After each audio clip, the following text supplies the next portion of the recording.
Bonjour, bienvenue dans cette vidéo. On va aborder l'écriture scientifique.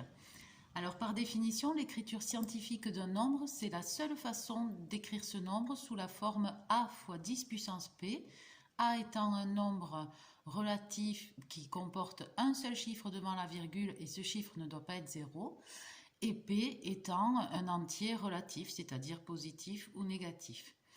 Alors, on va le voir à travers trois exemples. On commence tout de suite avec 365,41. Alors, pour l'écrire en écriture scientifique, je pars de la gauche et je cherche le premier chiffre qui n'est pas 0. C'est 3. Je vais donc placer la virgule après ce 3 et recopier les autres chiffres. De cette sorte, j'ai bien un nombre ici qui va être, qui comporte un seul chiffre devant la virgule qui n'est pas 0. Ce nombre doit être multiplié par une puissance de 10 pour arriver au nombre de départ que j'ai ici. Donc, je dois chercher l'exposant ici. Alors, pour trouver l'exposant, on regarde le déplacement de la virgule. Si je place ma virgule après le 3, pour qu'elle soit réellement après le 5, il faut qu'elle se décale de 2 crans vers la droite. Donc, l'exposant, ça va être 2. C'est-à-dire 10 puissance 2, parce qu'à chaque fois que je la décale de 1 cran vers la droite, je multiplie par 10, donc une fois, puis deux fois, donc par 10 puissance 2. Voilà. On fait un second exemple, par exemple avec 0,0057. Pareil, je pars de la gauche, je cherche le premier chiffre qui n'est pas 0, c'est 5. Je place la virgule après ce 5.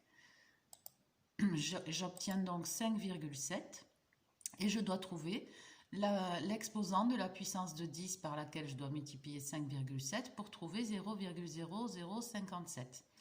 Pareil, je regarde le décalage de ma virgule. Si je mets ma virgule après le 5 ici, elle doit se décaler cette fois-ci vers la gauche de 1 cran, 2 crans, 3 crans. Donc l'exposant va être moins 3. Alors pourquoi moins? Parce que quand ma virgule se déplace vers la gauche, je multiplie par 0,1, par 10 puissance moins 1.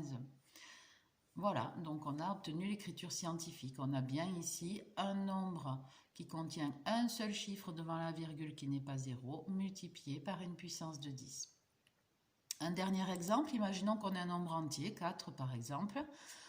Pareil, je pars de la gauche, premier chiffre qui n'est pas 0, ben c'est le 4. Donc je réécris mon 4, c'est pas la peine de mettre virgule puisqu'il n'y a rien après.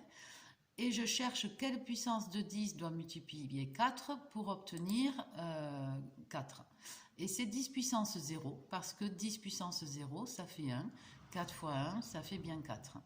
Donc je vous rappelle, je vous fais remarquer ici que ce 0 correspond bien à un décalage de 0 rang de ma virgule puisqu'elle ne s'est pas déplacée. Voilà. On a dit au départ que le nombre ici était un nombre relatif, c'est-à-dire qu'il pouvait avoir un signe plus ou moins. Effectivement, si votre nombre de départ comporte un moins, eh bien dans son écriture décimale, scientifique, on retrouvera ce moins devant le premier nombre.